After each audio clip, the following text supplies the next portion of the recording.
lost the memory of who we truly are. God is in everything, and God is everything. But there was a pure intention to change the understanding of people.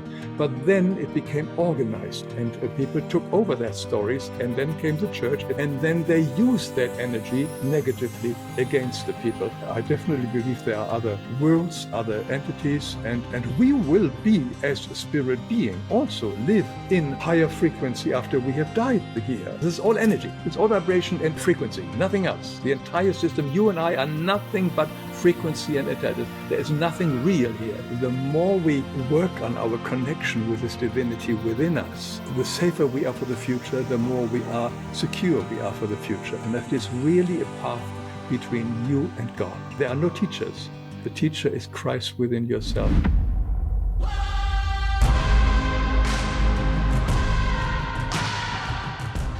I don't know, legacy is such a big word for me when you mention it. I hope that I'm slowly going beyond the desire to leave a legacy. If I can just put a little bit light into the world, that's fine. But the light and truth in the world is not my light, hopefully. It is more the light I talk about, the light from divinity. And if I can be a channel of that, that would be great. But leaving a legacy behind it is something which gives me a strange feeling. I think I will excuse myself on that one. I don't need that anymore. The fame and fortune and so on, which was very important when I was young, is I would say nearly gone. I'm happy that my channel is very popular and people find a lot of help in it, but I give all the credits up to where it comes from.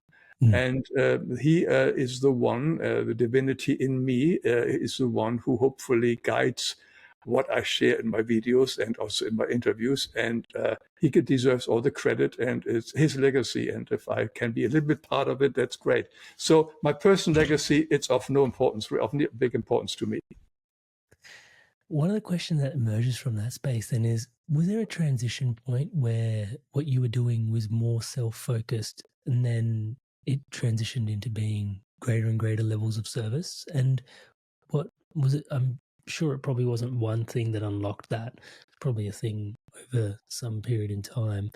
But what were some of the things that really stood out to you that I think it was a really gradual thing, because even when I did my book, a lot of my children books and so on, I always had the feeling I'm bringing a little bit light into the very busy and often complicated and very difficult life of little children. That was my desire to do so. And I was hoping that I would be positively sort of guided here in this way. I think over time, I just sort of, it really doesn't matter if anybody knows what I'm doing and so on. It just lost its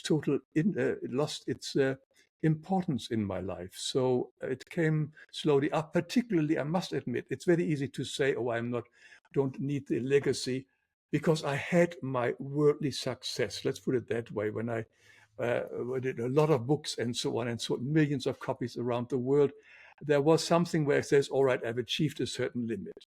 Because it's not easy to say somebody who has never had money, who says, don't go for money, it's not worth it. You have to have the experience of money to know to let go of money, and says, or find out the money. Well, it's far more, it's too highly rated, and it can be a problem too. So I had my successes in my career, and having had that, and my ego was satisfied with it, it says, all right, now I don't need that anymore. So I'm coming from from a point where I had this achieved already a little bit in worldly terms. Does it answer your question? It absolutely does. Thank you so much for that. And yeah, we were discussing some of the things that were present for us that we've both been exploring and discovering recently. And one of the things that is becoming, I don't want to say painfully obvious, is blissfully obvious. Let's call it that. The more and more I interview people recently, what's been present for me is this awareness that actually everybody calls it something different, but this very much, there's this lower self, higher self. Some people call it the personality, the soul. Some people call it the ego and great spirit. But everybody, there's this, I don't want to call duality, but there seems to be these two parts to ourselves. This real higher self version and this personality version. The terminology that I think works for a lot of people when I've been trying to introduce this concept is soul and personality. Like we have a soul, and then we also have this personality that's sort of navigating this 3D reality. I would just love to get your sort of take on what you think brings these two things into alignment, and what some of the benefits of soul and personality being in alignment would be for living a rich life. Well, the personality, the way I see it, is often linked to me very much to our ego. And we want to be somebody, we want to have somebody, we think we should be better than others, we are better, or at the opposite, I'm not as good as everybody else. It can go both ways, where we feel very low about ourselves. But this is not our true self. This is sort of a mask and a rule that we took on, either voluntarily or told by the environment, that I'm not good enough, I'm not thin enough, I'm not beautiful enough, I'm not clever enough. These are the negative stories, or the opposite is that I'm the greatest, I'm the biggest, and watch me, look what I can do. These are the personality traits which I think are coming from the ego, which is craving for attention in one way or the other, negative way or positive way. The ego has forgotten who we are, or never knew who we are, that we are actually powerful beings.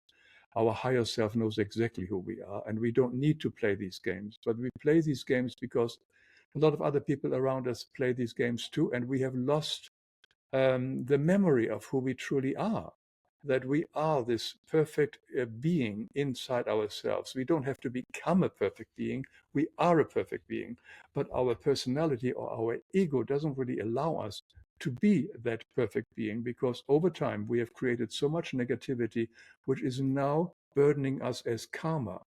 And this karma we have to undo. We have to do forgiveness, no longer doing the negative things, to become free again.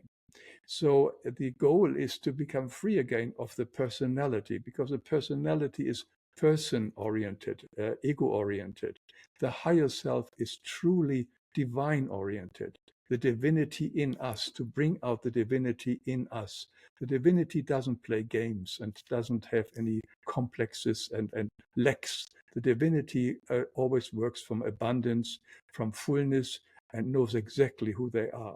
And we do have, of course, this constant fight in ourselves when we are in a situation. Our ego wants to make sure that everybody knows I'm the greatest here in this environment. And our higher self says, calm down, it's not important, etc. So, but the ego is pretty loud in most cases and usually wins. And there we have all the problems. That's where we have got all the frustrations around the world, that people fighting with each other individually and collectively in wars and so on, because the wars are all about egos, have nothing to do with our higher self, our true self. These are egos loggerhead at each other. So we see the painful results if we go too deep into our ego. I know there is a certain element of technical understanding we have to have here to survive in this three-dimensional world, and there is some intellect necessary to know how to use the computer and stuff like this, for instance. But otherwise, the goal is to use our intelligence, which has nothing to do with the intellect. And the intelligence is something which is in our higher selves. Intelligence is God. And when we use intelligence, we do very different decisions in life than if we make a decision from our intellect. Our intellect is personality. I love that. Thank you for unpacking that. There's a few questions in there. I think I do want to find out more about this intelligence and how to tune into it and how to unpack it. But I think let's start with memory. How do we lose the memory of who we really are? Because you mentioned we lose the memory of who we truly are along the way. What contributes to that? Is that sorry, I'll ask you the question. Yeah. Well, I believe in reincarnation, and over time and reincarnating, we became more and more earthbound and naturally forgot of our true essence, because we all came as pure spirit beings from the absolute reality, and left it in the Bible. It's called the fall of angels. We left this pure reality to make our own reality, and we are in this mess right now. So for over time, from incarnation, we have forgotten who we are. And when we incarnate, the first thing we do is we adopt the belief systems of our parents. They believe Muslims, if they believe we are atheists, whatever it is, and they really believe that we are highly perfect spirit beings on the way home. that is a rare occurrence that a parents would say that. It's usually a program they have believed and have taken over from their parents and from their parents and from their parents. It's the old story things. We believe in stories. And then we start to believe in these stories too, because we dress like our parents, we wear funny hats, we have sort of a identification of our tribes, etc. And then we find the other people who are not part of our tribe are the bad guys often, and we have to go out and kill them in an extreme situation. So we totally lose of who we are, largely because the stories we have adopted and accepted from our parents. Yeah, you had a video recently about the chicken god. Yes, yeah. Maybe I can't say that without you providing some context. So maybe, even though you've described it well, maybe now that I've mentioned that, I think you maybe have to dress it up a little bit. Yeah, that's basically how when a child gets born into a family who believe that God is a chicken, then they also start to believe a chicken. They dress like a chicken. They go on Sundays, they go to the Holy Chicken House, and they've got special tribes, the chicken dance and whatever. And they think it's absolutely normal. And what they then do is they teach the same chicken God story to their own children and to their own children and to their own children. And the tribe gets tighter and tighter and tighter, and the lie gets tighter and tighter, because we all have forgotten who we are. So we substitute our loss of information through stories, which we have made up. All these stories, all religious stories, are made up by priests. Now, they do have contents of truth in it, but it's usually very small and very little in it. But the major thing, these stories are made up to control the people. That is what religions does, to control the masses. And they do that together with the emperors or the rulers of the country, together the priests. And that's why we have got all these rules and these dogmas to follow. And if you don't do that, they behead you or they burn you alive and things like this. Throughout history, they came up with these stories. If you could erase one common story from collective human consciousness, what would that story be and why? The first thing that first comes to my mind immediately is the fact that we are anything other than brothers and sisters, that we are brothers and sisters. That's it. All brothers and sisters to the one divine God. And that makes us equal, totally equal to each other. And there is no reason to kill each other, harm each other, cheat at each other, lie to each other, because we are all the same. We have all the same divinity, the same value, if there's such thing as to put onto a human being. But everybody is as important as everybody else. There is no difference, and we are all the same. In this way, we are individual in our expression of divinity, but the value of each person is exactly identical, and we are all brothers and sisters. And when we can drop this idea of tribes, of nationalities, of races, of body shapes or sexual orientation, etc., and see that we are all linked together and everybody carries the essence of everybody else in ourselves, because the all is in the all. The entire universe is in the smallest part. Therefore, we are linked with each other. We call it entanglement in the physics, but we are all linked with each other. And the games we are playing by killing each other, dropping bombs on each other, are horrific when we understand the true underlying connectedness to each other.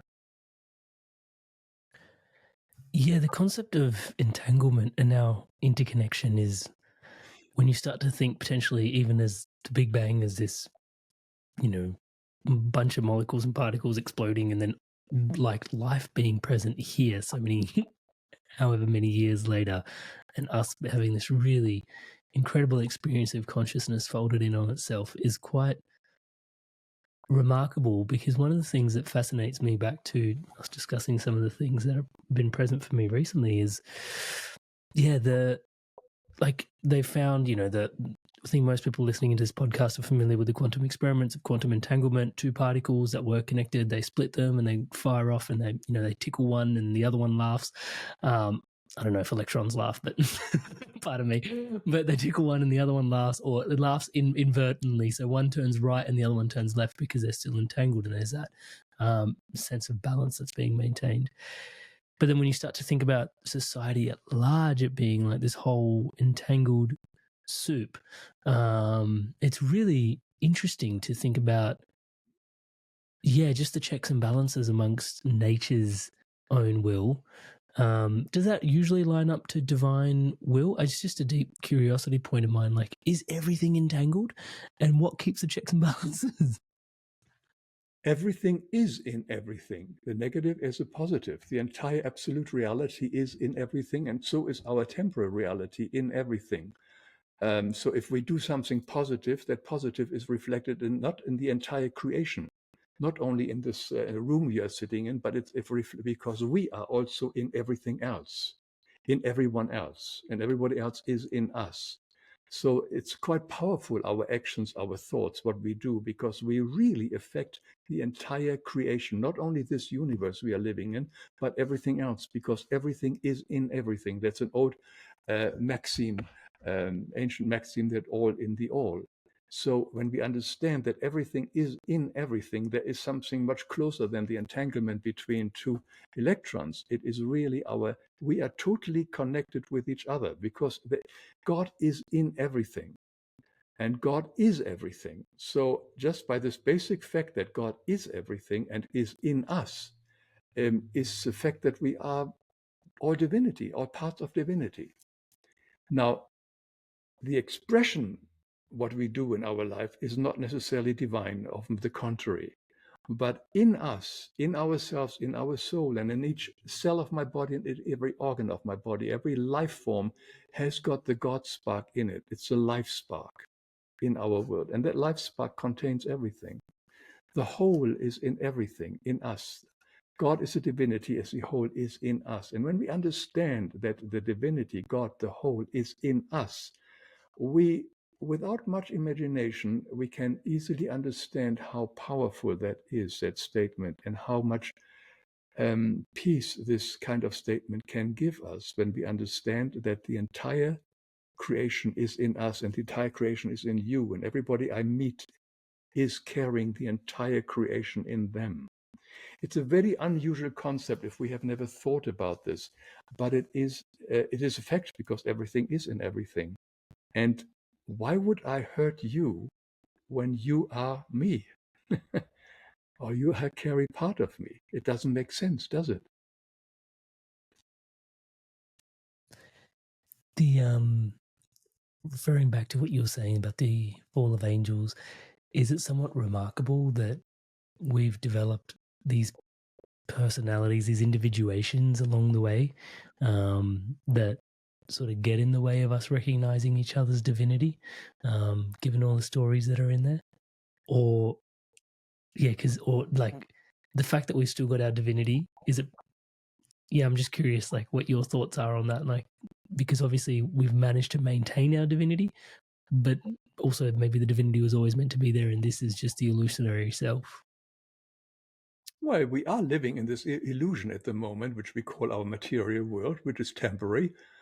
It doesn't really, on some level, doesn't even exist. But we are really fighting in here, because we have left the absolute reality. So we are surviving in this one. It is not real, but it is something we have to deal with. I have to pay my rent. I have to go shop food and so on. So I can't just say this is a new illusion and lie back. I have to act in this illusion. I have to survive in this illusion. That is what we all share. But I'm not quite sure whether I get your question correctly. Yeah, it's a pretty broad sort of question that I've got. Is it pretty remarkable that we've maintained our divinity given the fall of the fall of angels, and the fall, and like the all pervasiveness of the illusion, because so much of our divinity, it's such a blessing that it's there if we choose to connect into it, but so much of it is masking it. Imagine if we didn't have that divine spark, but probably Yes. there would never be a divine spark. I don't know. Yeah, it's a weird question. But I the get it. divine spark does not change. That's God. God does not change. So the divine spark will always be there. Never mind how low we fall, Grace. So it will always be in us, in our soul, Can and you everywhere repeat else. that bit? Because I think some people would really benefit from hearing that again. Sorry. It's always going to be there despite how deep we fall. Can you say that again? Yeah, how deep we fall, and we can't fall much deeper anymore. From now on, it only goes upwards. But yeah, the part of divinity, God, does not shrink only because we are nasty. God's spark stays the same whether you're nasty or whether you're a saint. It doesn't matter. It's just us who just covers this God spark with more karma, with more karmic burdens, and make it more denser and denser and denser. We, through the correct living and thinking and clearing up our karma, can make our whole body lighter and lighter and bring this God spark, which is in the soul area, more to shine and bring it out through us, through our action. So it's in our hands, but the God does not change. God's spark is the same in each one and everyone. Have your contemplations on God, do they evolve over time, Hans? How are you feeling about, how do you define God? Let's start with that first, and then your relationship with what, yeah. Oh, yeah, God, there are many. There are basically two forms of answers here. There we have got the God Spirit, some call it the Holy Spirit, the life consciousness, awareness, is all the same. These are stream, light, ether, love, all the same things. I have that in my video. Everything is energies, and this energy, this light energy, is always is life, and it flows through us, and it creates everything, and it is it is continuously evolving, continuously expanding, different phenomena. And the creation goes, as I explained in my video, all about animals, from the rocks, from minerals to the plants, animal, nature, spirit beings, up to the spirit beings, whom we may call angels. It's a constant process. It's done in harmony. It's done in rhythms. There is no negativity in there. There is no lack. It's done in the abundance and the fullness of God. It's the most wonderful, blissful state, and there are all the angelic beings working together, serving the lower forms of evolution and the higher forms of evolution. And service is the highest form of love. So that's how they express their love, their true essence, because this true essence is love. And beyond that all is also what we may call the God creator, the Father, Mother God, the creator of it all. Somehow manifesting himself out of this energy. And I like to leave it like this because I don't want to put too many images into that one. But I do believe in the Mother, Father God, sort of a personal God, to whom we can speak and come to in our times of need, and or hopefully also in time when we feel good and great and can be thankful to. So that kind of God is very deeply part of my existence and understanding. That is a very personal God that I can relate to, versus the God Spirit is an energy form, which I can also relate to and can use, can put myself into that energy, can let that energy flow through me in the meditations, and let feel and nourish all the cells of my body, as well as my spirit, my mind, and every part of myself. So I use both energies of God, the God energy as well as the Mother, Father God, as a personal reference in God. Does it help you? It really does. How about And how do you see God? Whilst we are how do I see God? Wow. How do I see God?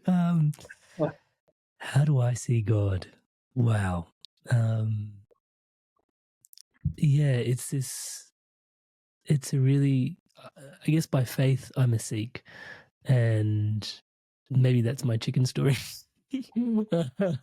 But the beautiful thing about that is it lines up very well with the school metaphor that you've arrived and shared with us many times. The Earth School, which is the Earth School, because Sikhs by faith, like the word Sikh means to learn, and our word for God is Waheguru, which is our teacher, or supreme teacher. Anything that teaches you is God. So the whole experience really is God. It's a bit weird to articulate it in words, but even the micro cells of this camera that are recording is an expression of divinity. It goes back to the all in the all, like you described, and that's, I guess, the sort of higher version that I tune into. I do believe there's something special about life force, and I think that's what you were describing before about the energy of things. I do sometimes, and this is a relationship with God, sometimes I feel really intimate with this father figure of God, but then sometimes it feels further away. And that is a dance that I'm really intrigued by, because it's different things are happening at different points in my life, and I access the concept of God differently. And I find with different people, even, and I know I'm meant to be talking about myself, different people, some people prefer the word universe more for some reason, and because there's baggage around the word God, which is interesting because so many wars are waged in the name of God, which is, we were talking about that a little bit earlier, the stories around that we have around God, which can be so, it's a lot for God to wear as a projection, I think. But yeah, it's in the fabric of everything. When I remind myself of what is God, absolutely every single cell and molecule is sacred. It just requires me to humble myself, to be present, like you mentioned, awareness before, to slow down, step into the awareness of it and going, oh, what can this particular thing teach me? And my willingness comes from humility, my willingness to learn, and everything that teaches me and informs my being, which the whole experience and existence of life is informing my being, right? Is divine, is God. Does that answer your question?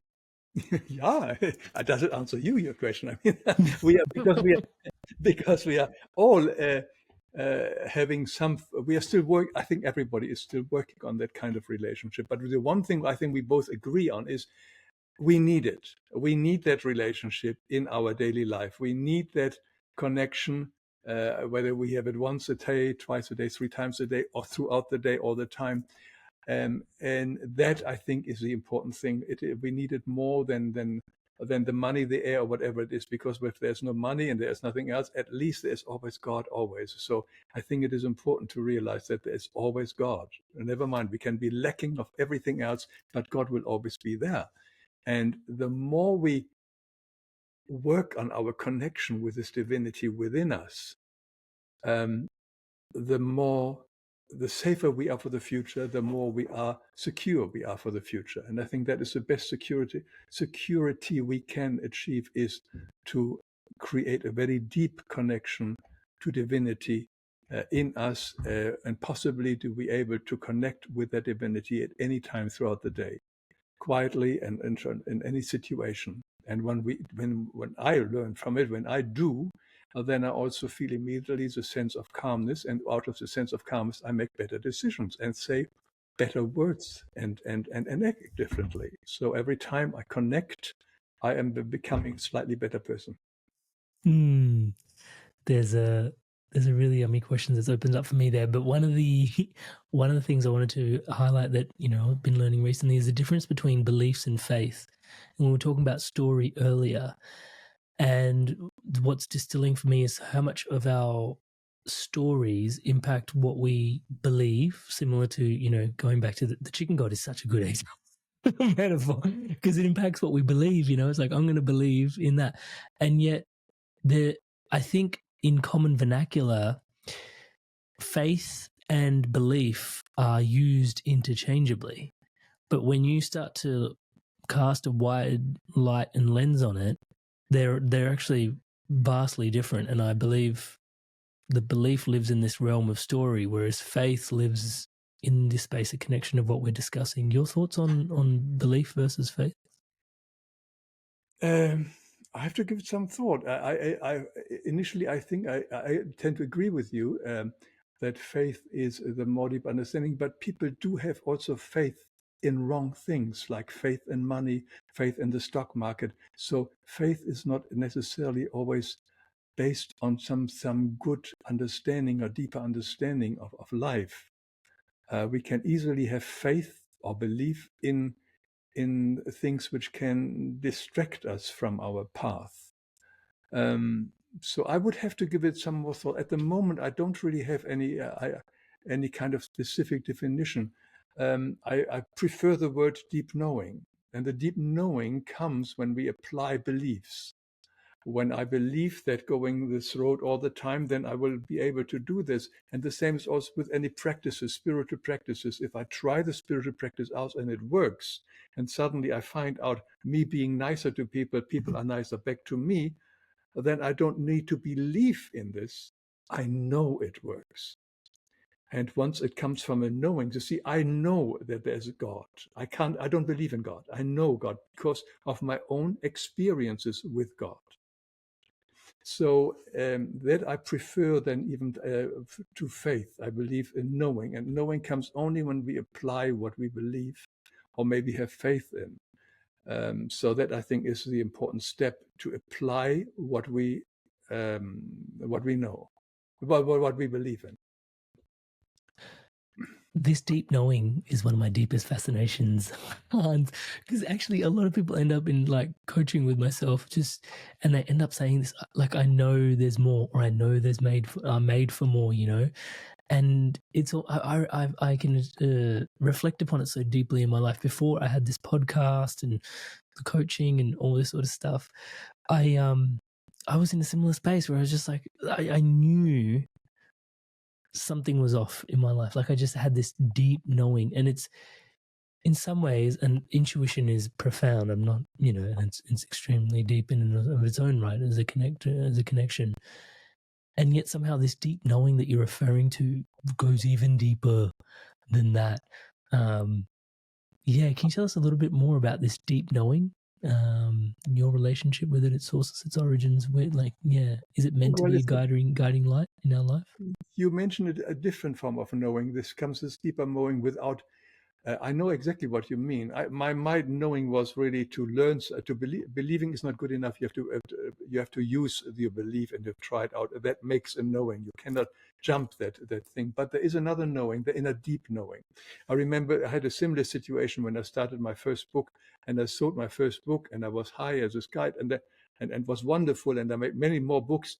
And for a year and a half, I didn't sell another book. And there was my ego was challenged. Oh, this is horrible, etc.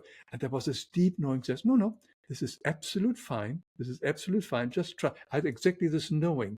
Trust this knowing, I didn't know where it came from. I had no reference because I had only made one book, published only one book, and suddenly, how should I continue? I should have changed my career, but after 1 year, and then suddenly I submitted again, and then I suddenly not all the books which I had created during this year, all the different designs or different stories, suddenly were purchased in one go for a whole book series. And after 1.5 years, but there was this inner knowing, similar like you mentioned, says, "No, stay with it. Stay with it. It will be all fine." That does not come from experience or trying things out, as I mentioned earlier. That comes from a different level. That comes, may it your guardian spirit. I don't know from where it comes, but there may be something, you call it intuition, inner knowing, and a form of inner knowing, which can guide us. And if we are calm enough, we will always be guided by that one. It's a wonderful feeling if we have that and this guidance thing. But I think if we, and you do that as well, of course, you do that because you also have meditations and you go within. And out of this comes this, do you come into touch with this inner knowing? If you would be hasty and very busy and so on, you probably wouldn't even pay attention to that feeling. You would continuously find ways to subdue it because it's annoying. It's just annoying, says I should be something else. But no, let's rather watch another Netflix or whatever. No, but if you sit down and quietly and you feel there's something there which tells me, go this path, stay with this path, be patient, it will eventually come true. That is divinity speaking to us in whatever form or whatever. It's our conscious mind, subconscious mind, our soul, our guardian spirit. It really, in the end, doesn't matter. The main thing that we listen and we follow it. Yeah, it's the listen piece is really interesting, isn't it? Because it's almost like all it requires, and maybe you can correct me if there's more, but in my mind, all it requires is just stillness and silence. So I'm like, can you just give us some stillness and some silence? And then you look at the way society at large is just becoming faster and faster and noisier and noisier and faster and faster and noisier and noisier. You're like, wait, what? It's all it requires is stillness and silence. And it's like, okay. And it's really remarkable how there's, just the propensity to come back to our divine nature seems to be society at large is running further away from it at times. I say that laughingly. I probably shouldn't. Sorry. No, but I also said, I know a lot of people who are afraid to meditate. Oh, no, I couldn't do this. I couldn't sit there. They are so scared of sitting with their own thoughts and whatever comes up. It needs a lot of courage for some people to be prepared to sit down. Now, of course, a lot of people expect great revelation, something happens in meditation, and it doesn't. Sometimes it does, yeah, but you can't really expect it. But to do something without expecting any outcomes for maybe 20 minutes is something which is radical for most people. And that's where the problem is, that we just don't want to even try it out. And I mentioned in an earlier podcast, for me, that was a life-changing moment in my life when I was a very unhappy teenager, and suddenly somebody taught me transcendental meditation. And for the first time, I realized I didn't have to think every thought which comes into my mind. I had control to what to think. It was a freedom. It was freedom for me. So a simple meditation like that, although I'm not promoting this, it's just only mentioned it worked for me at the time, it can be life-changing if we are willing to try it out without expectations. Hey, your Inspired Tribe. I want to take a quick sec. I wanted to share something today with you that is really dear to my heart. And it's actually what keeps the entire ecosystem around the Inspired Evolution thriving, my one-on-one coaching. So it's basically coaching that helps you live a spiritually aligned life. I coach people from all different types of walks of life. These people are leaders and they're looking to have an incredible spiritual impact in the lives that they're leading for themselves, and then also lead in alignment to their values. Now, you don't have to take my word for it. Here's a few people that have also transformed through my coaching, and here's what they have to say. Amrit is a fantastic coach. In a few sessions, he got to a depth that I'd only experienced before working with certain medicines. And he's gone through a lot of the struggles that you're probably facing. Then my corporate banking job wasn't really doing it. You feel like you're not making progress towards your goals. And Amrit's been a really strong, supportive figure in my journey. I'm more in control of myself. I'm kinder to myself. I actually have that vision and a purpose. I do feel like I'm a better version of myself already. Amazing energy. He was easy to talk to, which made me easy to trust him. Working with Amrit at 9 o'clock on a Saturday morning, and really I was bouncing out of bed. Whenever I get off the calls with Amrit, best money we've ever spent. I would not recommend him because I don't want everyone to know about him and then I won't be able to book him. If he gets too busy, I won't get my turn. I would say absolutely. There's no way you can work with Amrit for a period of time without being transformed. So if you're considering him as a coach, do not hesitate, because you won't be disappointed. As you guys can see, there's a lot of people all over the world from all these different corners experiencing incredible transformations. I don't think, if I can say humbly myself, that there is anything quite like this somewhere else online. Most people that, have channels that, grow and grow and grow don't really focus on one-to-one offerings. I have just found that it is the most profound space where you can bring yourself in a private container and really just share what's going on for yourself. And if you want to book in for that call with me, touch base, it's www.amrit.coach/life. That's www.amrit.coach/life. There is a link in the show notes below to book in that call. And yeah, if you want to take your journey further, if you want to dive in deeper and you really want to live a spiritually aligned life, if it's for you, please do check it out. And without too much further ado, once again, for your spirit, for yourself, today's podcast. Okay, I've been dancing around this question for a while. This higher intelligence that you mentioned before, you mentioned there's the intellect, but there's also our intelligence.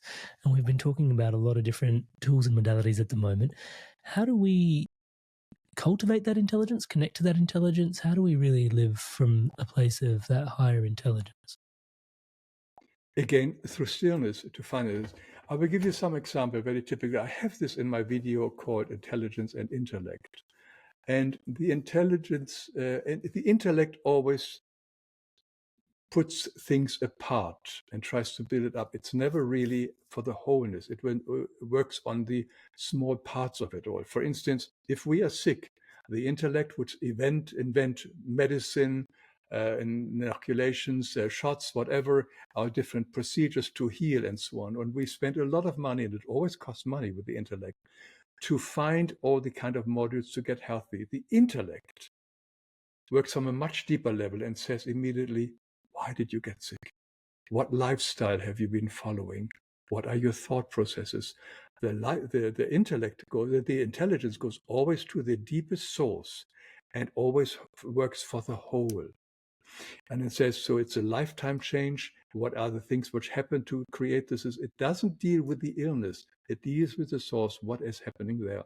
And it comes also with, for instance, now we are talking about not enough food for the world to feed. The intellect immediately creates fertilizers, new machineries, etc., so how to take down more trees, to make more meadows for cows, etc. The intellect is very busy, very clever, but only deals with small segments.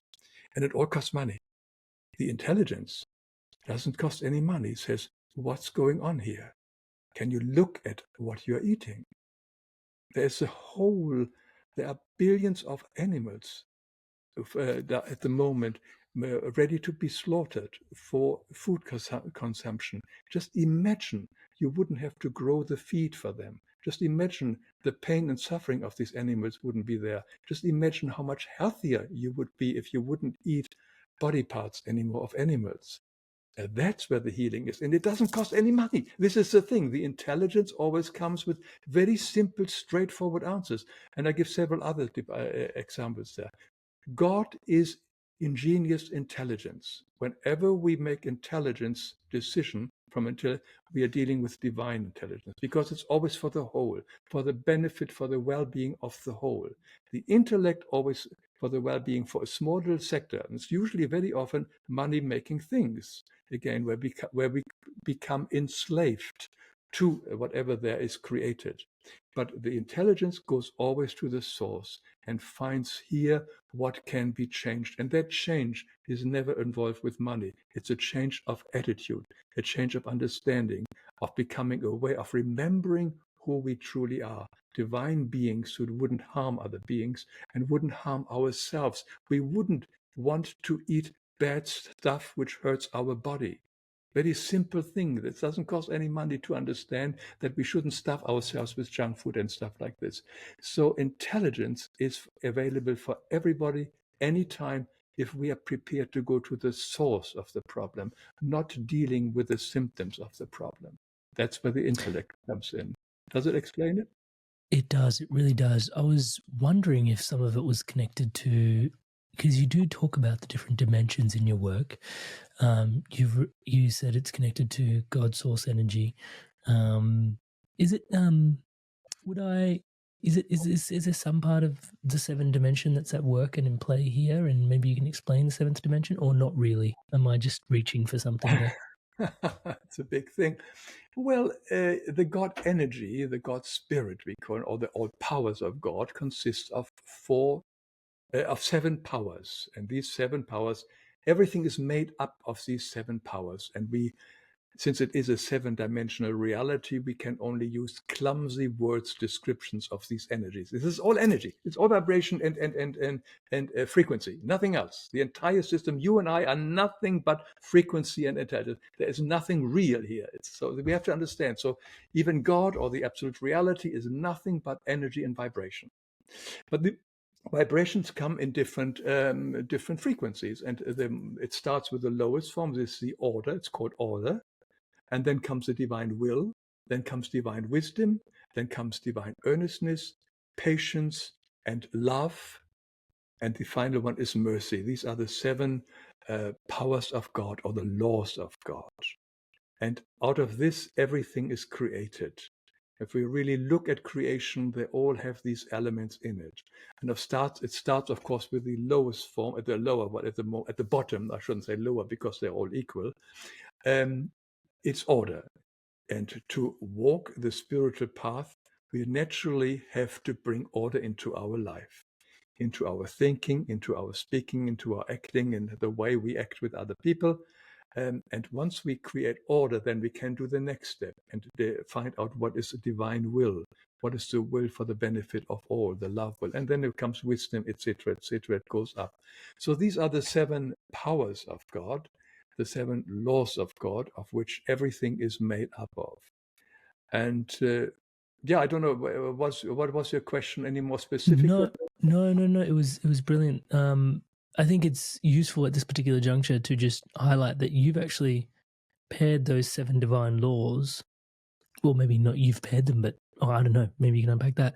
But we also have 7 chakras, and you've sort of brought them to sort of speak to those energy centers in a really much more accessible way, actually, just given those words. But yeah, they line up with our chakras as well, because identical. These are the 7 chakras, which we have from the bottom up, from the order to divine will, etc., and then wisdom, earnestness, patience, love, and mercy. And up in the soul, seat of the soul, up there is the God spark from where the energy flows down on the left side of our spine through all the 7 chakras. The energy flows through the chakras to feed all the organs related and connected to that specific chakra. And then eventually it goes to the gathering basin below the level of order, and then it comes up again on the right-hand side, and the circle continues. That is how our energy flows within ourselves in a healthy body continuously, where we get energy. This is a life force in us, where everything gets fed. The problem is, of course, that through our unloving words and actions and so on, which are all against the law of love, we have created shadows or karma. And this shadow is covering up some of these organ parts and so on. So the organ parts and also the chakras, so they don't get that energy anymore. So whenever we are sick somewhere in our lung and stomach and so on, the basic reason goes always back there. They never got enough energy. And so we have to find out why are we sick on this particular part, and clear up in our life our connection with divinity, and clear up and find out what we have done wrong in the level of wisdom and the level of will and the level of order, and to clear this up and let the flow, so that the flow of divinity flows through us again and nourish these body parts again, or the organs again. That's a very simple way. And if you go to my video, The 7 Chakras, it's explained visually and much in greater details. Yeah, I'll put a link to it in the notes below. As always, big fan of your work. The videos, just the big concepts, just explained just so effectively and simply. It all fits together. That's why I do it now for 35 years. The material I got we get from Gabi, who has channeled this or given this material to the world in many of her books. And I'm totally, as you, I'm totally always taken back how perfectly everything fits together. And I've never found a path, and I studied many paths before I hit this one, where there is such perfection and everything makes total sense and everything based on love. And it has helped me a lot. And I just share my limited understanding, because I'm far from advanced in any form, in my videos. And those who can handle it and want to do it, it's great. But they're just there to encourage people to go to the real material, to the books and to the CDs or whatever is available. All of this is without any membership, or you don't have to sign up for anything. And that makes it so special. It is really a path between you and God. And there's nobody between. There are no teachers in this whole wonderful material that was delivered to us. The teacher is Christ within yourself, or God within yourself, whomever you feel more connected to. So that's why I found this for the last 35 years. I've been on this one so powerful for myself, and I'm happy to share my understanding with others in the illustrations I do in my short videos. What have you been learning recently since the last time we had a conversation? What's been present for you recently? Well, of course, we can't help. Yeah, that's a good question. Thank you. But the news we are looking at, unfortunately, are very depressing, and we do have all these wars and people at each other's throat. And it became so clear to me more than anything else that we are all doing this, and we touched on it earlier, because of stories. People believe so strongly in the stories, they are not coming from intelligence. Stories are made up by the priests mostly, or by the kings or rulers or pharaohs or whoever was in charge to control and rule the masses. And all the religions come from it, organized religions. And that is so sad. And when we see somebody like Israel and Gaza and so on fighting, These are two group of people who believe their own stories. And I'm not saying they're wrong, the stories, etc. I'm only saying they are so enmeshed in believing in that's who they are. They've totally forgotten that, as I said earlier, they're brothers and sisters of equal basis here. And these are only little costumes they are wearing at the moment, but they are not that. And they're killing each other for the costume they are wearing, for the story they're at each other's throat. And we have these stories everywhere. Everything is because we forgot who we are. Mankind created all stories to survive and make it, and everything around us is a story. It's take, for instance, a nation I mentioned earlier. In Australia, for instance, is a story. The Australia is a story. The continent is real, but the nation of that is a made-up story, and everybody believes in it. And if it goes well, it's fine. But the problem starts when any of these stories is hurting somebody. Somebody suffers. You had your history with the Aboriginals. We in America definitely have it with our blacks, or anybody who doesn't think like us. And all the stories, and Hitler had his stories, and you know what he did with his stories, and people believed in his stories and went out and killed each other. So all the pain and suffering we see in the news right now is coming from stories that people have believed. And they are as severe as the chicken book, God story, I mentioned it. They are fed these stories when they are born by their parents, environment, priests, or teachers, and they start believing it. And they are emphasized to rituals, to traditions, to special dresses, and any forms to make themselves separate. And they believe so strongly in these totally made up stories that they go out and kill each other. And that is so sad when I see this. It really makes me so sad that stories are very powerful. They can also be positive. I mean, to survive, for instance, we need money, and money is a made up story. So I can buy my banana for a dollar note, but the dollar note, the piece of paper, is totally worthless. But we can collectively believe that this dollar note has a value, and therefore somebody gives me 3 bananas for it. That is helpful in our survival at the moment. So stories can be helpful as well. And a corporation, for instance, is a helpful story, for instance, to bring people to the moon, if that is important, or to create something else, to create a car or whatever. So we do have stories which can be helpful, but unfortunately, when it comes to our identity, the story we absorb for ourselves, identify with, there is so much pain and there is so much suffering. So whenever we are thinking of, do I follow my own true knowing here, or do I follow somebody's story? They are not all bad, the stories, but ask ourselves, is somebody suffering because of this story? And I think that is the key to find out. And then if somebody is suffering, what can I do about it? I mean, there was always a clear story in many religions all over the world that the woman was second grade. She was not even the whole person. She was owned by the man. Even today, we have societies who believe that story, and women suffer tremendously. But there were some women in certain countries who stood up and fought for equal right. We are far from having reached that point. But there we have a story which people believe in, and where people are deeply suffering even today. And there is no need for that. Do you think the intention around religious stories originally started with a positive intent and they got diluted over time? Or was control always at the heart of the intention? It's hard to probably say looking back 2,000 years in some cases. Sorry. I think originally, like for instance, yes, there was, for instance, if you believe in the Christ story, he talked these great stories, he did some wonderful stuff. There was a pure intention to change the way, the understanding of people. But then it became organized, and people took over their stories, and then came the church, etc. And then they used that energy negatively against the people. And I think that happened in most other religions as well. Originally, yes, there may have been definitely the pure initial leader coming there with some good positive intention and help. But then later on, the stories get retold, differently interpreted, etc., but largely to control the masses. And the churches always work together with the rulers. The rulers usually were below the churches. The churches usually ruled the rulers. And because you couldn't become an emperor unless you were sort of sanctified by the church and so on. So the churches were always above the rulers.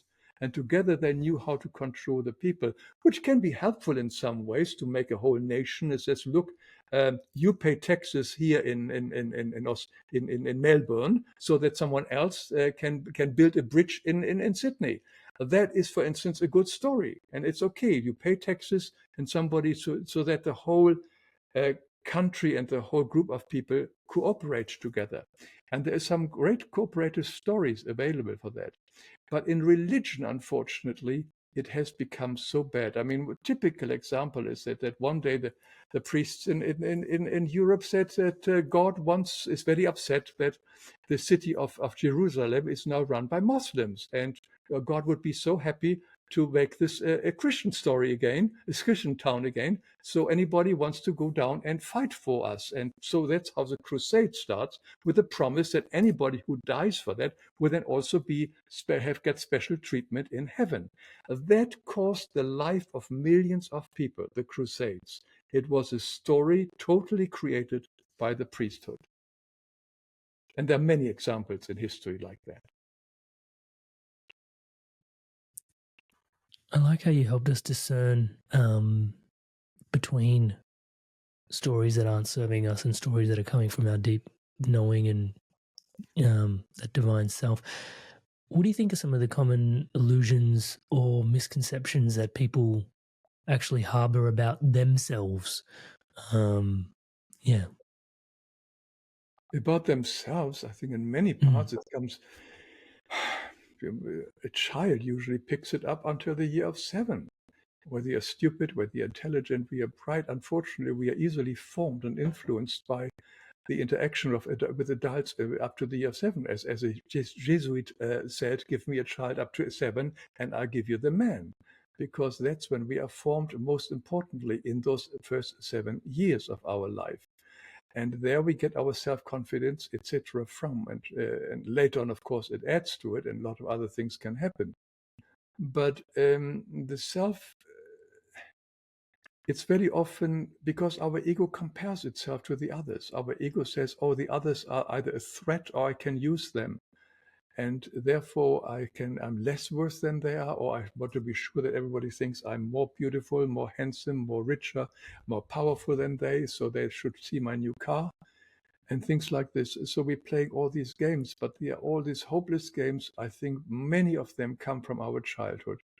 And others, again, come even further from previous lifetimes, where we may have had major issues in our life, which are then coming out in our new life as different weaknesses in our character, or the way how we see the world. Does it answer your question? It does. And then therein lies where I wanted to hopefully go, which was we're subject to stories in a particular lifetime which invoke a certain amount of fear. And so we take on a certain amount of fear, we behave differently, we probably accrue a certain sense of karma. And then we carry that potentially to another life as well. And then so on and so forth. And so this fear in story is actually quite insidious. Yeah, it can have sources from long time ago, but whenever it comes up in our life right now, this unknown fear for why I suddenly can't handle a black cat, or I don't know, something, etc. I go like this. That is a moment to look into it. What is the cause? Sit down, find out what is. Is it true? Is it not true? And shower it with love if you can. If you don't know exactly what it is, and go to divinity, ask Christ if there's anything here that I have done to hurt a creature, an animal or a person, etc., which causes me now to have that respond. Help me to forgive it. I want to be forgiven and ask for forgiveness for this. Try to solve this. So at any given time, we are having a moment where we can actually ask divinity, Christ, God, whoever is closer to you in your understanding, to help us to solve this problem so that it does not reoccur. And the power of redemption is amazing, and can let us, if we honestly regret mistakes, even if we're not quite sure what it was, it will help. It will make this softer. But we must recognize that the source of all the negative energies and feelings, emotions I have is always us. It's not the cat, it's not the other person, it's not there. They're only reflecting back to us what we have caused. So the cause is always in ourselves. The outer world is only a mirror.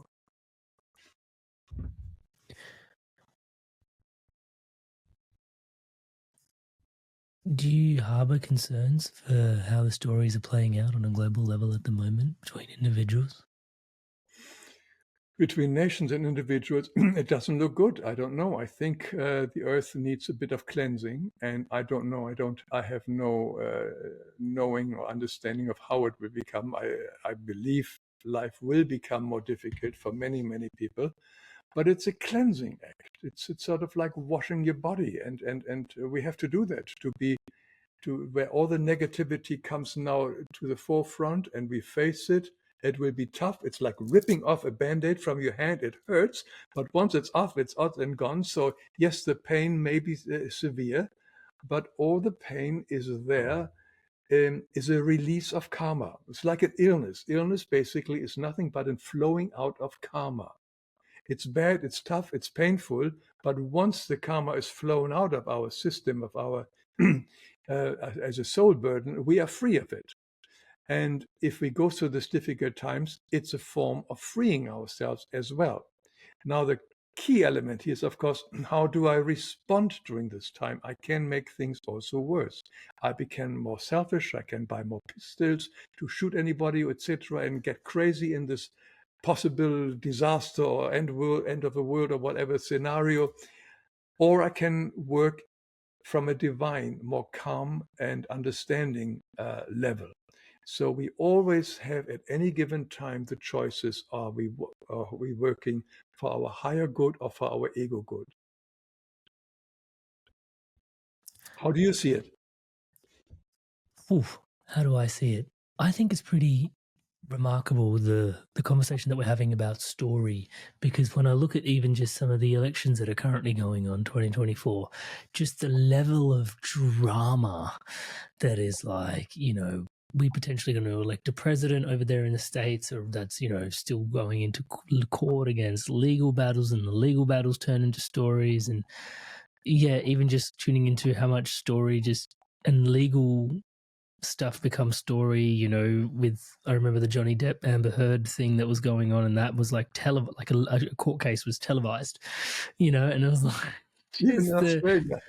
just the drama and the story, that's attached to it. And part of me does wonder if, similar to what you highlighted, which is this all, I don't know, I don't want to sound like this, but sometimes I think about, like, you get all these toxins in your skin, and then it sort of pops into a pimple that you can finally see and you can finally pop, It's a very disgusting metaphor. So pardon me for that.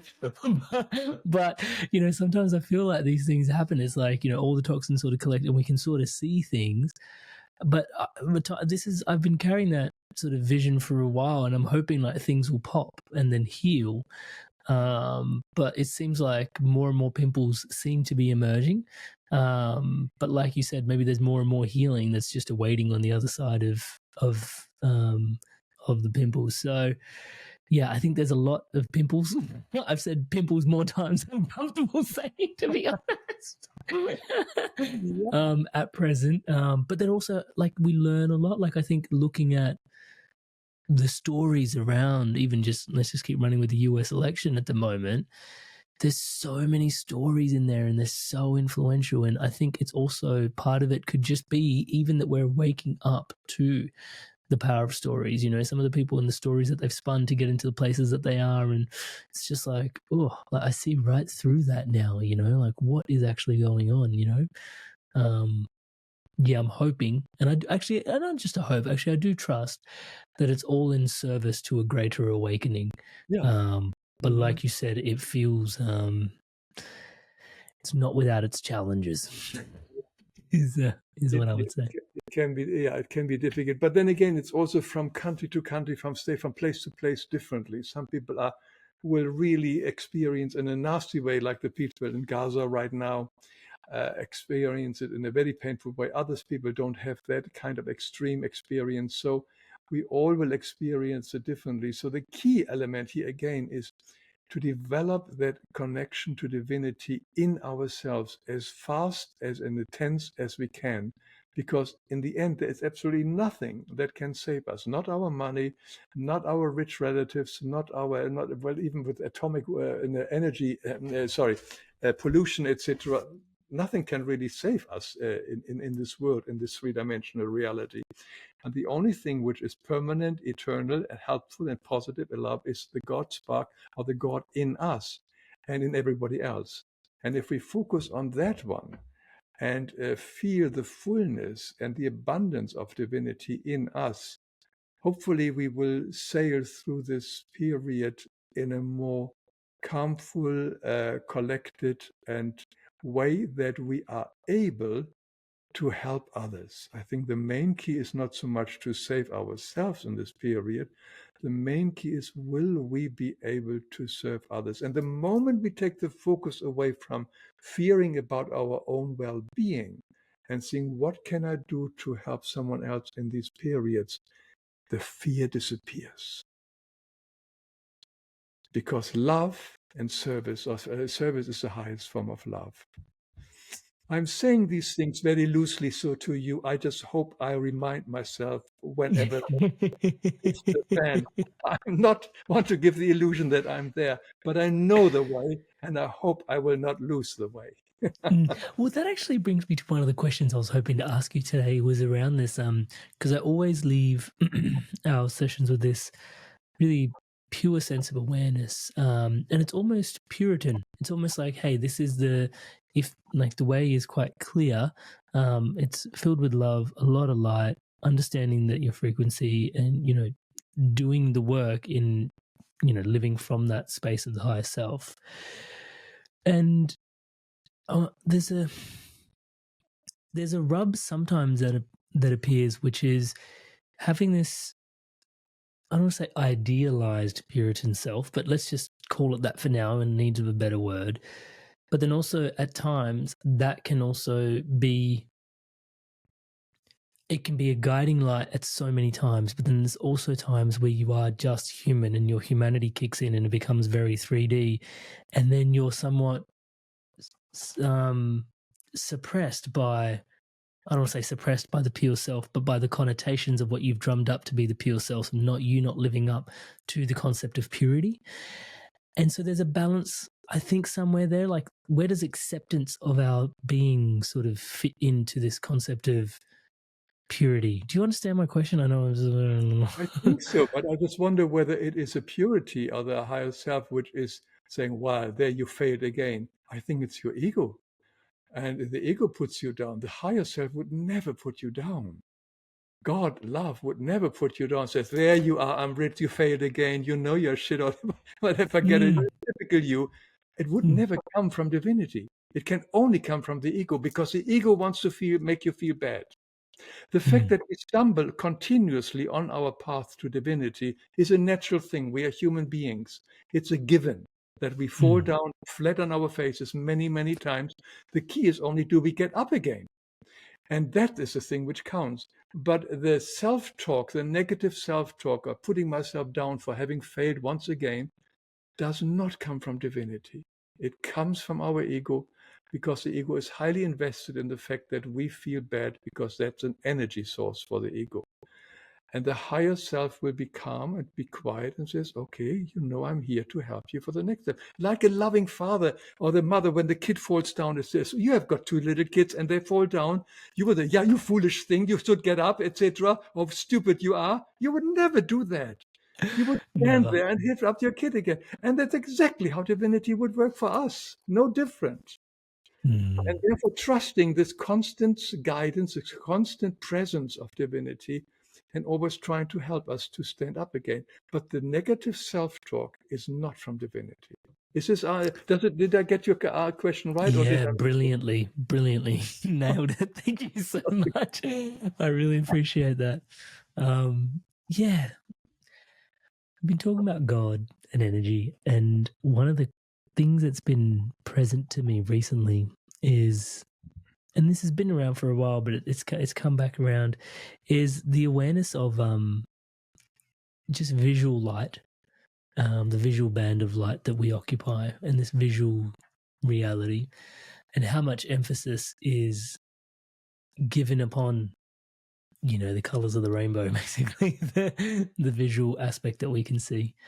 But I think more and more of us are aware that, there's things that we can't see, like you and I are able to connect because there's Wi-Fi signals bouncing all the way up to satellites and bouncing back down, and we don't really see that happen, but it is happening just outside of the visual dimension.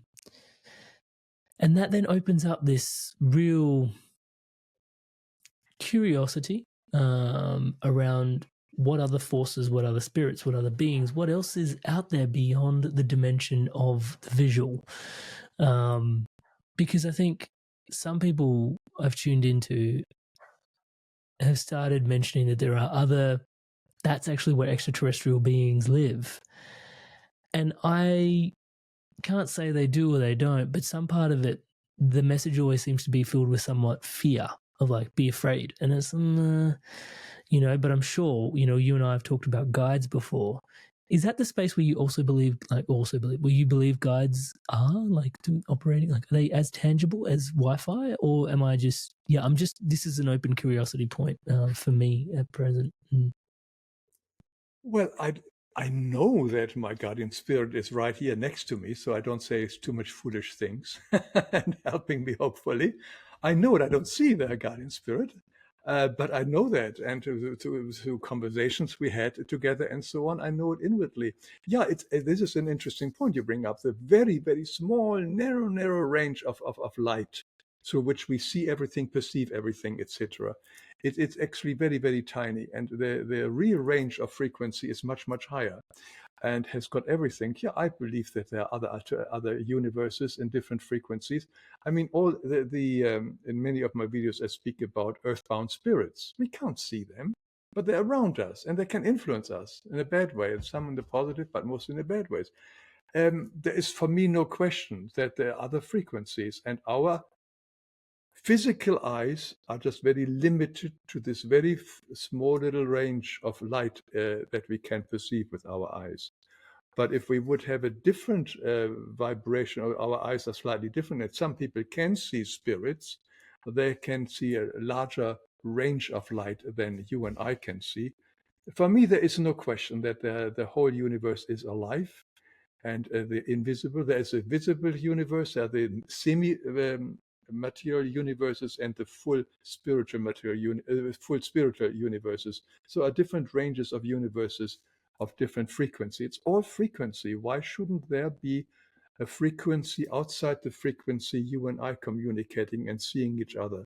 I mean, the range of vibration is enormous. So I have no doubt about that there are many, many other universes of different frequency. They may have what we call aliens. They have got souls as well. That is, for me personally, of a little interest, because it doesn't work for me. I can't really do something with it. If there are spirits, if they're coming there with their UFOs, it's great. I'm sure I'm watching on television if they land and come out. But my connection is to God and Christ, and is much higher powered, because these spirit beings are also not there of angelic being. They are on the lower form. They may be higher evolved than we are, but they are still not the highest form. And I like to link to the highest form. For me, the highest form is God, and the highest form is Christ in this universe. So that is where my concentration works. But I definitely believe there are other worlds, other entities, and we will be, as a spirit being, also live in higher frequency after we have died here, and we will live in a maybe similar environment than here on planet Earth, but the planet will be a spiritual planet, not visible to the three-dimensional eyes. So all this is possible. Do you have doubts about that? I'm not quite sure whether I got you. I don't have many certainties about it. I don't know if I have doubts about it, but one of my gifts, I think, is actually to doubt. Because it's really where the inquiry for all the things that is the inspired evolution comes from.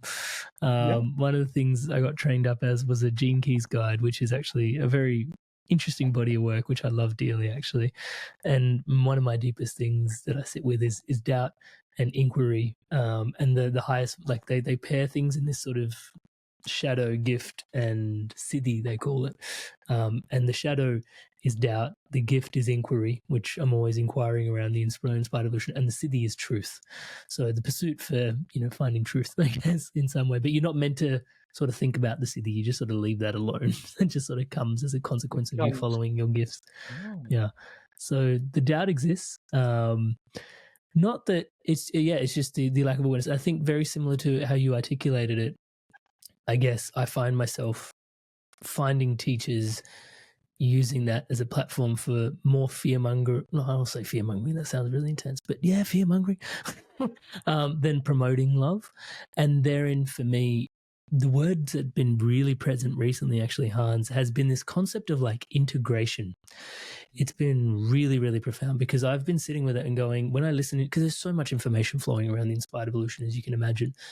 And I often end up sitting with it. And now I've got this real awareness of like, do I feel more integrated based on that? Like when you previously just said, my guardian angel is with me always. Something happened when like I felt more integrated once you said that. But then sometimes you listen to bits of information and you can feel like the power's getting sucked out of you and you're feeling more disintegrated. And so this concept of integration has been really powerful for me recently. It's been very powerfully sitting with me recently. But yeah, I don't know what's going on in those spaces. And similar to you, I'm not sure if thinking about it and contemplating about it is integrating me further. It feels disintegrative in some ways. So, focusing on the things that integrate is probably more, not probably, is the prescription in my humble opinion. Yeah. If I have to deal with it, they will appear somehow. Then I will have to deal with it. But at the moment, I have to deal with my day-to-day life. And there's plenty in there. There's plenty of there, yeah. Your guardian angel being with you all the time. Can you describe that awareness? Well, maybe I'm exaggerating. My guardian angel also has his or her own work to do. So sometimes we forget that. So they have to do their own day. They're not always with us, not 100%, but ever in times of need, they are there. And when I ask them right now to be here, I'm convinced they're here. They would never let me go down. So because this is an important thing when I speak to you and many other people, I want to be sure that I don't say anything which even in the remotest way could hurt somebody. And because it could easily, my ego slip in, as it always does, and the ego tells one thing, but the truth is often very different. So I need here my editorial spirit guide to help me say most of the stuff what I say. I don't publish what you're saying. I don't want to create more karma for myself because I am responsible. If somebody does something because I said so and does something hurtful to other people, I am co-responsible. I strongly believe that. Yeah, So it's a very important piece to remember. Sorry, I'm interrupting. No. You're right. Go ahead. You're right. I'm finished. Sorry for interrupting. I just couldn't help myself. I was agreeing. It just came out of my mouth. Question at this particular juncture in the conversation. How can we ensure that the stories we pass on to our future generations promote unity, understanding, and spiritual growth? Well, the first question, as I said earlier, does my story cause any harm to anybody? I think that's the first important thing. That is, I think, all which matters. A lot of the story we have, I don't believe that in the absolute reality, from where we all came, they are telling stories because they don't need stories. Truth does not need stories. We tell stories because we've forgotten who we are, and we make up all these things like corporations, like nations, and so on, because it's a form of us here to survive in this rather complex universe, world we are living in. But originally, there may be no stories. And the idea of stories also comes from originally maybe the cavemen and so on. It comes fairy tales, legends, myth. Through these stories, people have tried to explain God, the weather, and all these things around in nature which happened because they had forgotten what truly took place. Because if they would truly be in line with divinity, they would know actually there is no need for a story. But because, and we touched on this before, over time we have forgotten who we are. We have tried to make sense out of this unknown environment which we suddenly find ourselves. And we create stories, fairy tales, legend, and myth. And later on, we created stories to control people. That's how we come to the religions, we come to the rulers, who then give us rules and dogmas and etc. and traditions and ceremonies, etc. These are all made up stuff to control. So I would say when we should, as you said, inquiry is important. Whenever we feel something is amiss in our life, is this story true? Does anybody get hurt in the story I believe in my nationality, in my race, in the tribe I'm up in, etc. And whatever I value in this lifetime, is it linked to a story which somebody has told me? And does this story hurt anybody? That's how I would put it at the moment with my now understanding. I must be saying that I've been, you touched on it, you asked me what is the thing which really moved me recently. And it just really suddenly becomes aware in me, this feeling of story and how we link to the story. And that it is the most powerful tool man has created, more so than bombs, is the story. And we believe in the story, and our belief in these stories of collective and communal belief in these stories creates situations like Israel and Gaza and Ukraine and things like this, the third world country, or the Holocaust, etc. It is all based on stories which people have collectively believed and taken on as their own.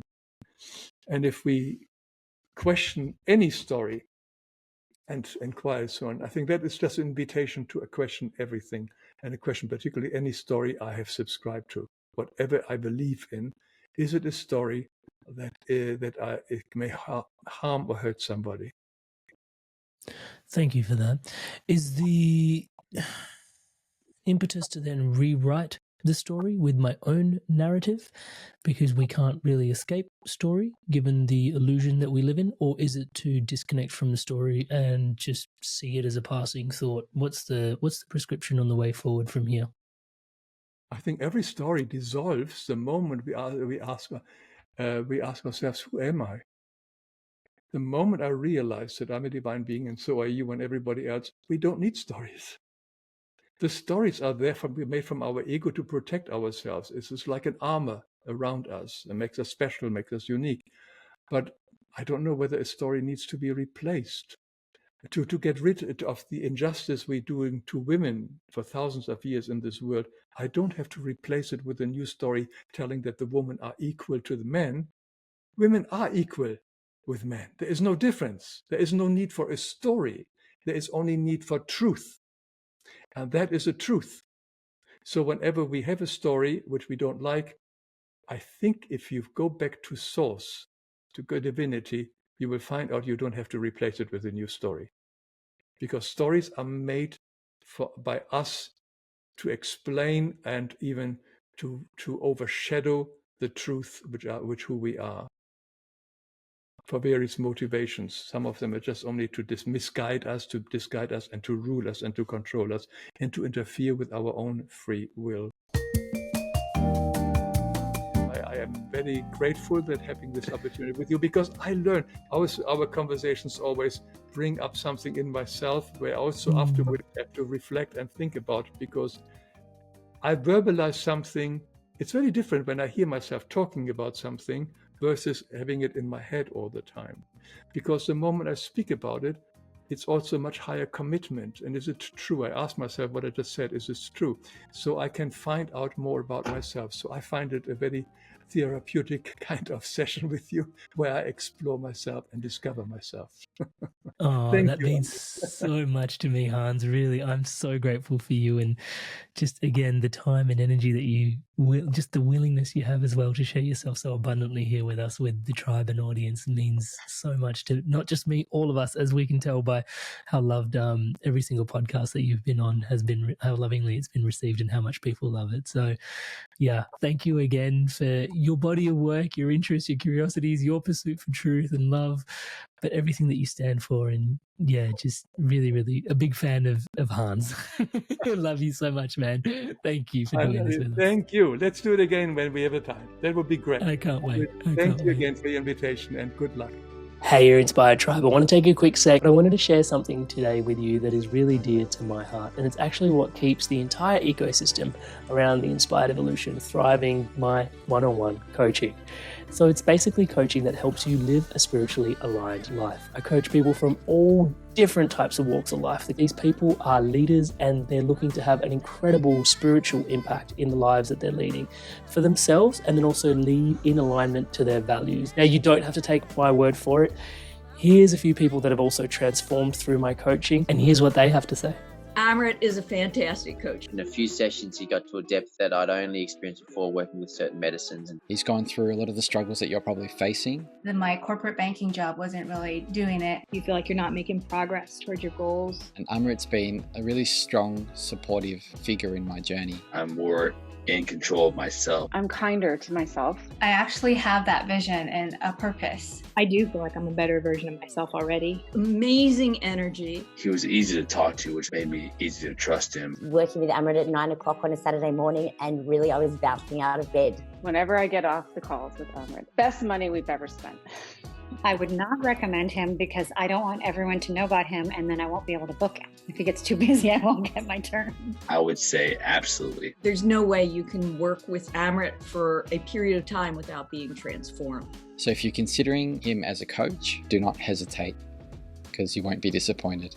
As you guys can see, there's a lot of people all over the world from all these different corners experiencing incredible transformations. I don't think, if I can say humbly myself, that there is anything quite like this somewhere else online. Most people that, have channels that, grow and grow and grow don't really focus on one-to-one offerings. I have just found that it is the most profound space where you can bring yourself in a private container and really just share what's going on for yourself. And if you want to book in for that call with me, touch base, it's www.amrit.coach/life. That's www.amrit.coach/life. There is a link in the show notes below to book in that call.